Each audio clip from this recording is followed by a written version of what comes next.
Hi everybody, it's Maureen and Rob, and we are your tequila tasting nomads. We are back for another episode, and tonight, Rob, what are we drinking? We are going to do some Herradura Anejo because we messed up the Herradura Reposado video, but it didn't last, so we had to buy another bottle, and it just so happened we got Anejo. So we're going to talk about Anejo. Maybe we'll mix in a little bit of Reposado, and we're going to talk about Herradura. Casa Herradura. So first, we are, well, I'm lying, we already started. So we're taking a little tequila tasting class, so we thought we would come out and combine the two. So we got our Glencairn glasses out. You gotta have a good glass. Gotta have a good glass. And we took our first couple sips because you gotta take that first sip. What does it do? Gets that party started. Gets that party started. Yes, yes, yes. Here we go. Let's Yep, party's still going. Party is going with a little Herradura. I hope I say that right. I don't mean to offend if I don't. It's hard for me to roll my R's. So we are going to get right down into the nitty-gritty and talk to you a little bit about the process. Then we have some really great stories and, of course, history. And for us, that's what makes tequila so fascinating. We love a good story, and we want to share the stories with you. So tell us what you have on your tasting sheet, Rob. Well, let's talk a little bit about the technicals.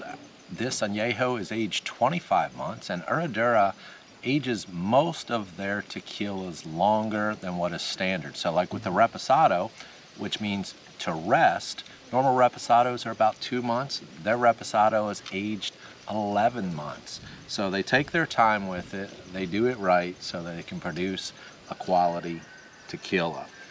They use more of the old-fashioned process with that. They cook it in a brick oven with the roller mills.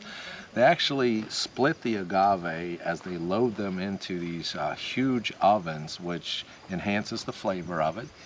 And they take it slow. They cook it for 26 hours at 90 degrees. They let it rest for 24 hours before they take it out and put it in, I guess, the roller mill.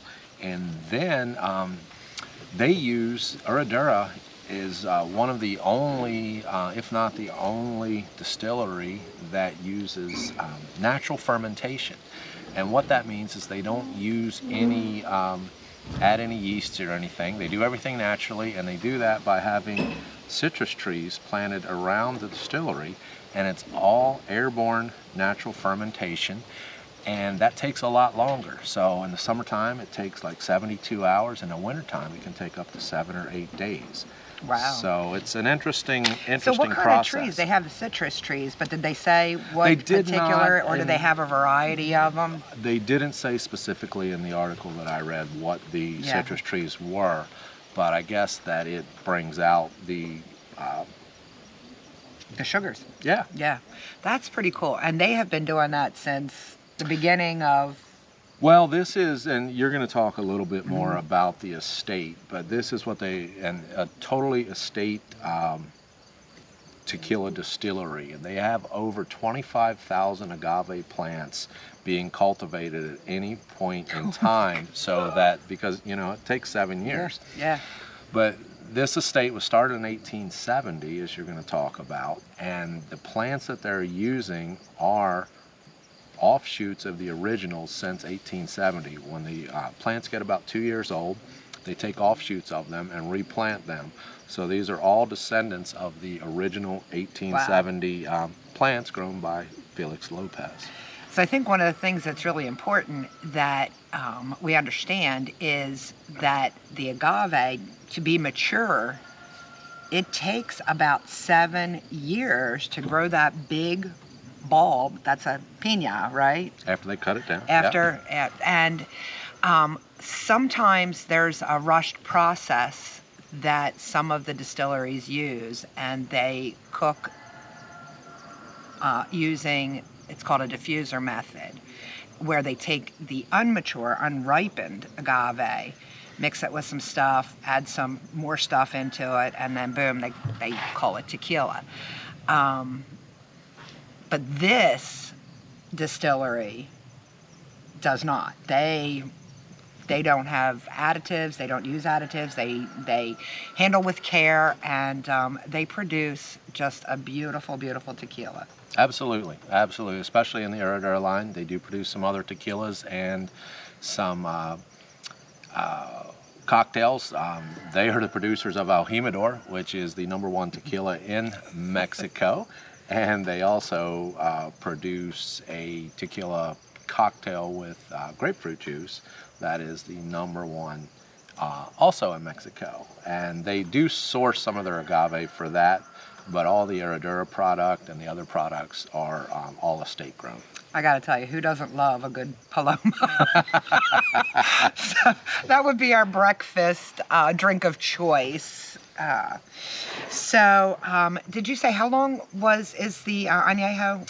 It's 25 months. 25 Yeah, months. they take their time with it, and they drain off the, in the process, it produces like a honey-like liquid or juice. They drain that off where most distillers don't, because they feel it has a detrimental effect on the tequila.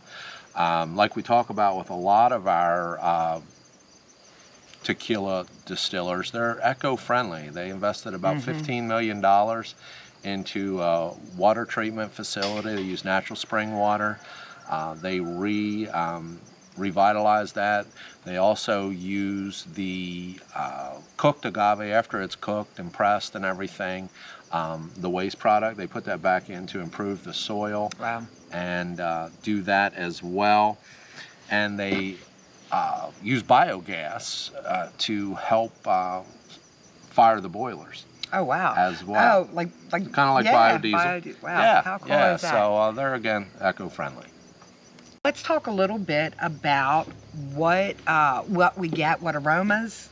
I like to mention that my favorite app out there is Tequila Matchmaker. We get a lot of information from Tequila Matchmaker. The app itself will really kind of help you work your way through. Sure. It's a learning app, and it helps you find out, is the tequila, is it good? It's a good tequila. What you should be tasting, and it really helps you develop your palate. Right. So Tequila Matchmaker gives Herradura a good rating, both in the community and the panel. Low 80s, which, you know, I've never seen anybody really get much more than a 92 or a 93. I don't know if anybody's got 100 out there. I don't use the numbering system because I don't know how it works, but I'll just tell you, it is definitely on our go-to list. It is, and it's the same. We talk about a lot of times as you give it. When we just tasted this a few minutes ago, one of the things with the Reposado that was really evident to me in the beginning was banana. I didn't think that it was as prevalent in the Añejo where Maureen did. Oh man, I thought it just bam. That was like the first thing that I tasted, but it wasn't like a gross taste. It was like, wow. Not sweet, like bubblegum banana. No, just a nice banana taste. So now that we've been sitting here for 10 minutes or so and let it open up a little bit. As I tried a little bit, yeah, that banana is definitely, it's prevalent but not overbearing. It just gives it a really nice taste. So you're not going to get, at least I don't get, a strong alcohol on that first whiff. No. It's, I mean, you've got to get down, it's there, but you got to get down in your glass to really absorb that. And I don't know, are you like me? I don't like a big, strong alcohol smell. I also don't want to be overpowered by the sweetness. I like a nice cooked agave smell, and I like that cooked agave taste as well. It's different than anything else. If somebody says, oh, what's it taste like? Well, it tastes like cooked agave. It's like, what does banana taste like? It tastes like banana. You just have to taste a good tequila to find out. Yeah, and it's got a nice balance. Coming in, going out, you know, again, it's not too overpowering. It does balance in the middle, and then in the end, you get a nice spicy finish, but Yeah. it also has just that little bit of mint pop. Now, again, referring back to the Reposado, I thought the mint was a little more prevalent, a The little pepper more. was much more prevalent. Yeah, but this is just a nice spicy back Boy, finish this is- with just like a cool little pop there. I think if you try this at home, I think that it would be a tequila that everyone would enjoy. Even on your new tequila drinkers, it's just very pleasing, very nice, and I know that if you come to our house, we're gonna probably have it. So let's talk about some of the fun stories. Herradura has such a long lineage, and it has some really fabulous heritage to it, which again is one of the other reasons that we love tequila so much. Well, it is, and when you read these stories and stuff, you find, okay, this guy says it happened this way, this guy says it happened that way. There's a little bit of myth and legend there. Oh, and it's so stuff, wonderful. but it's so really much cool. fun. So tell us a little bit, Maureen. Well, Casa Herradura is one of the last standing haciendas in Mexico. And you might say, well, really, that's not a big deal. Well, it really is, because to be considered a hacienda, it must meet several criteria. Much like a hacienda is much like our old plantations, a hacienda has to have, I think it's 5 criteria met. First off, it has to have a land contract, and which I understand a land contract to mean is that the owner has to have the right to that land. They either have to own it or they have to have it documented that they own that land. Yeah, legal right to use it, which I guess back in the day, not everybody had the legal rights to use every piece of land that was out there. I don't know that it's like even back in the day. Yeah, I think it might be, you know, now. There was a lot of turmoil back in there. The hacienda had to have been built in the 18th or 19th century, so it's old. So Casa Herradura was built in 1870. It must have housing inside of its walls for its workers, and it has to have a main house. Again, we know what that equates to. And it must be self-sufficient either with agriculture or livestock. And as Rob had pointed out, it has what, 25? Always has 25,000 agave plants under cultivation. And it's yeast. Well, natural and yeah, occurring it obviously yeast. has the citrus and the fruit trees as well, which helps with the agriculture. And this is kind of funny, it must have a chapel. Well, there you go. Spirits. Spirits, yes. So I'm going to let Rob pour me a little bit more, and I want to talk to you about the lineage of ownership, because it has a fascinating past. So Casa Herradura was built in 1870 by a priest, and it was used as a refuge for clergy and labor workers. It was not called Casa Herradura at that point in time. The priest, and I'm sorry I don't have his name, the priest then gave, and at that point they were making tequila. The priest gave the hacienda to his goddaughters, the Zalzar sisters. So they continued making tequila, but they weren't doing too good. They had a master distiller, and his name was Felix Lopez, and he was incredible. So he actually ended up, the girls, the sisters, couldn't make the heads or tails out of what was going on. They fell into debt. They couldn't pay Felix, so they gave Felix the distillery in lieu of payment. So Felix and his son Aurelio began their journey with Casa Herradura. So this is where the fun part comes in. Aurelio was out one night. I don't know why he was riding. He was out riding his horse, and a big storm blew up, and, you know, he was just trying to get home.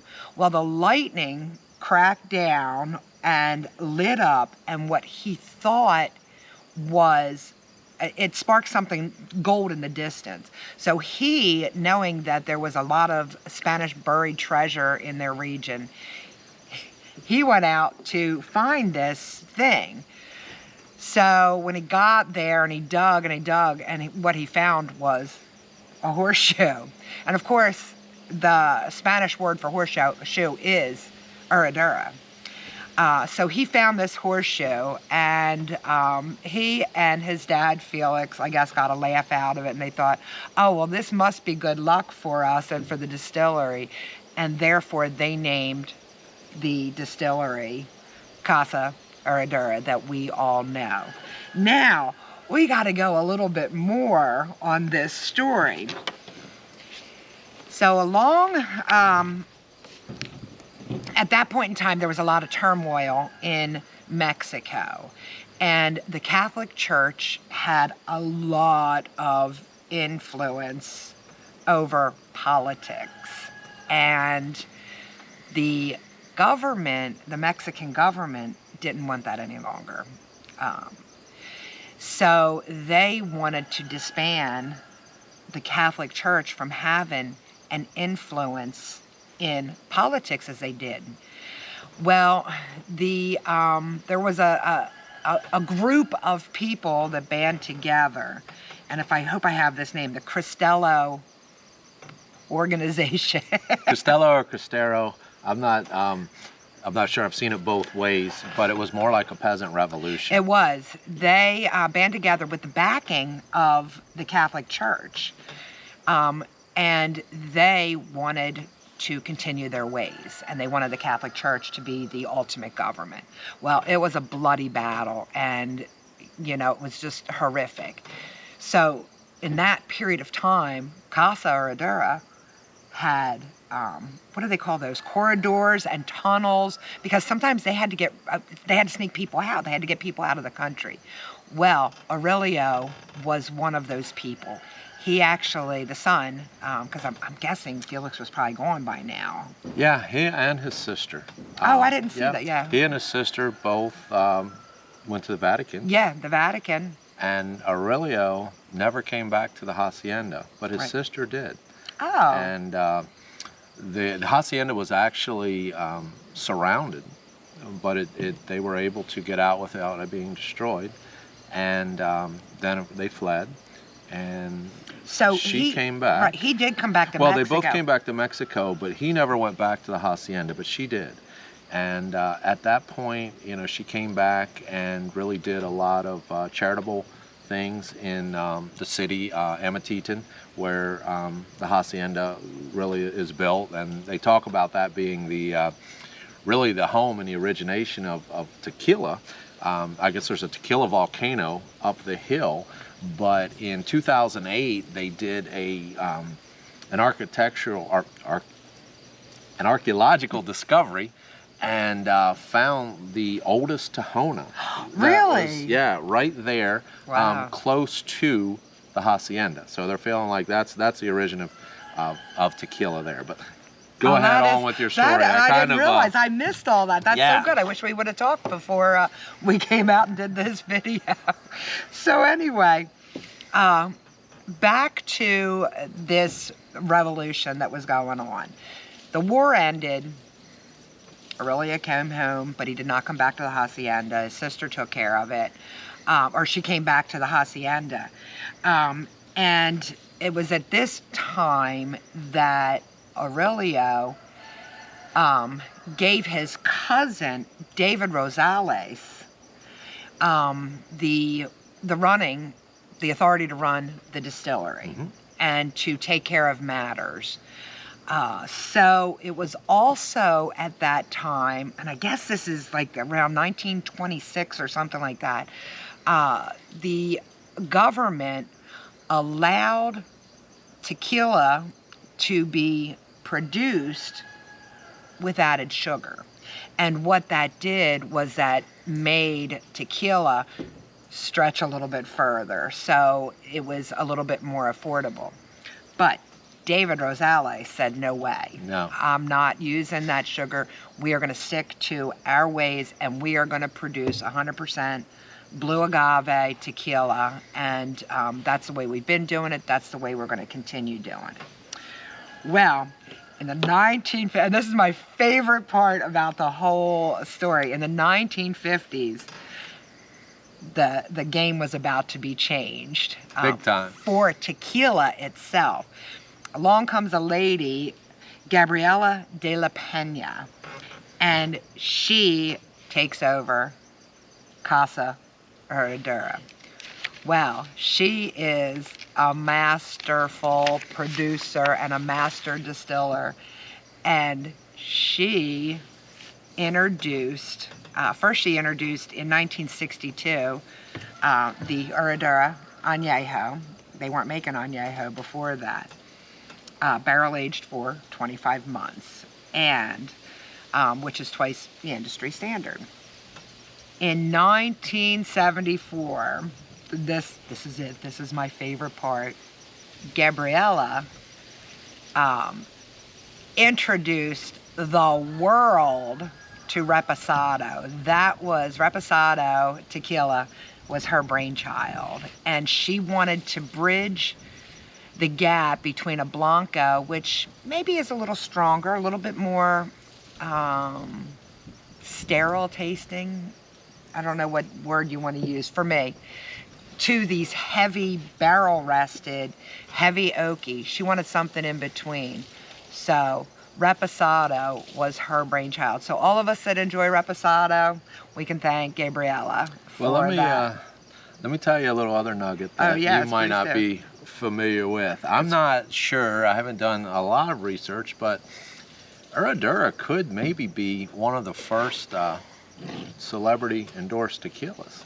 Really? Yeah, because back in 1955, Bing Crosby. No, really? How funny. Bing Crosby and Phil Harris decided that they wanted to bring tequila into the United States and promote it, and they formed an import company with Herradura, and so they started to bring it in. That started really increasing the popularity of Herradura. Wow, how awesome is that? I love that.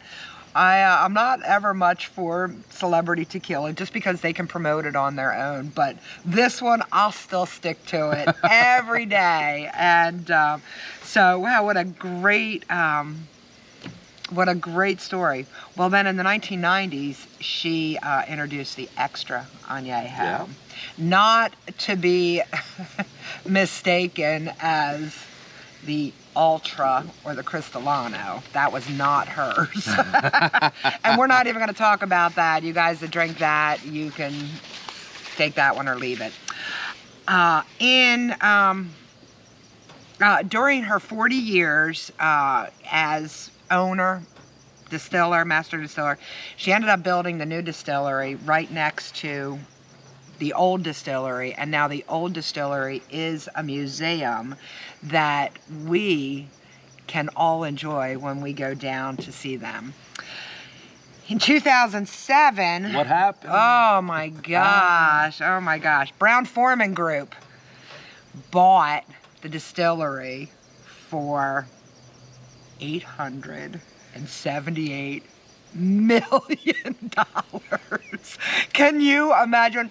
$878 million. But tell us who Brown-Forman is. Well, somewhere before that deal closed, when you saw the contract at 878, they came back in and knocked $100 million off. They closed at $776 million. And Brown-Forman, well, just so you know too, the museum and the, I guess right around the original house and stuff, that's still owned by the family. Brown-Forman owns the rest of it, but that still stays in the family. But you know, so it was 125 years that, you know, it was a distillery before they did anything with it. So Brown-Forman is the owner of Jack Daniels, and they also do Finlandia vodka. They do Korbel champagne, Southern Comfort. They do Sonoma Cutter wine. Yeah, Sonoma Cutter wine. El Jimador we talked about, and what's that other thing that it's not grenadine? It's oh my goodness, Chambord. Oh really? Yeah. That is so funny. Yeah, they own Chambord and Old Forester whiskey and Woodford Reserve. Wow, pretty amazing. I usually like to go for a smaller craft tequila. The thing is, I have no issue with this. I still have no issue with this. Yeah, well, and they're an American-owned company that are here. They use a Mexican company to do the operations and everything, and it's a pretty neat program. Yeah, they still put out a beautiful, easily accessible tequila. You can find Herradura anywhere, just about every single bar, every Mexican restaurant, every liquor store, and it's affordable. It's somewhere around $49, maybe $59. Not much for that. Even if you are cruising around those little border towns and you want to just enjoy the tequila bars, you can find Herradura. Yeah, absolutely. As well. Absolutely. We like Herradura, and so tell us one more thing. Well, you talked about. Well, let me have a little bit more of that. Oh, I was closing it up. So actually, I meant to tell you when you were talking about the name of the hacienda on the front of the bottle here, the original name San Jose del Refugio. That was one of the names. Was. I'm sorry. That was the name. That's the priest. Yeah. And they had a mezcal operation, and for spiritual reasons, he kept it. So love some mezcal reasons. Tell me though, why is the horseshoe upside down? That's not good luck. Well, you're right. You guys noticed this, that the horseshoe is not upside down. And that is done for a reason. Because Felix and Aurelio? Because Felix and Aurelio said that for anyone that drinks Herradura is going to be awarded good luck and good fortune. When you turn that bottle up, the horseshoe is right side up. Gives you good luck. Gives you good luck. And maybe that's why we drink so much of it. Tequila does make you lucky sometimes. Hilarious. Okay. So, before we get out of here, we want to show you one thing. As you know, we do like tequila. We do consume a few bottles of that, and we want to be good, eco-friendly consumers. So what do we do with our tequila bottles? We make lanterns and we give them to all those that join us for a bottle of tequila. As travelers, it's important to have products that are that stand up easily, that don't shift around a lot, and these bottles are perfect because they're kind of rectangle-ish. They're short. They've got a nice solid base. So obviously we emptied the bottle. We put some citronella in it. This is how it works. Empty bottle. Take the lid off. After you get your Amazon delivery. Now, the hardcore people, they do this from like the hardware store or something. For me, I just get it on Amazon. And the link they give it to you. The link is down, of course. Oh, it's in the notes. In our notes. So you get this little brass fitting here. You put two little O-rings on it. Shove it in. And see, it holds. That's why you got the O-rings. They hold there. You have your wick, you trim your wick down till it's about a ½ an inch out. Maureen has already put the citronella fluid in there. It's got a nice little cap to it. We can shut it in the end, and let's light it. Oh gosh, I hope it lights. We haven't tried it yet.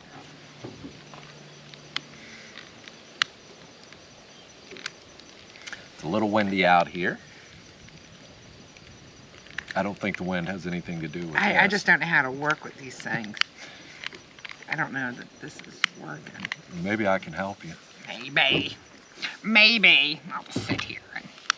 Yeah, there we go. Ooh, voila. Look at that. Isn't that awesome?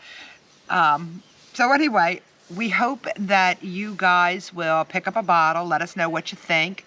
And if you happen to be looking for some company, give us a shout. We are getting ready to go on the road, and we would love to share a bottle with you. Please make sure you subscribe, like our video, share it on your Facebook or your wherever you share things, and give us a nice comment down there. We'll bring the wicks, and once we finish the bottle, you can have the tequila. That's right. Salud. Cheers. It's out.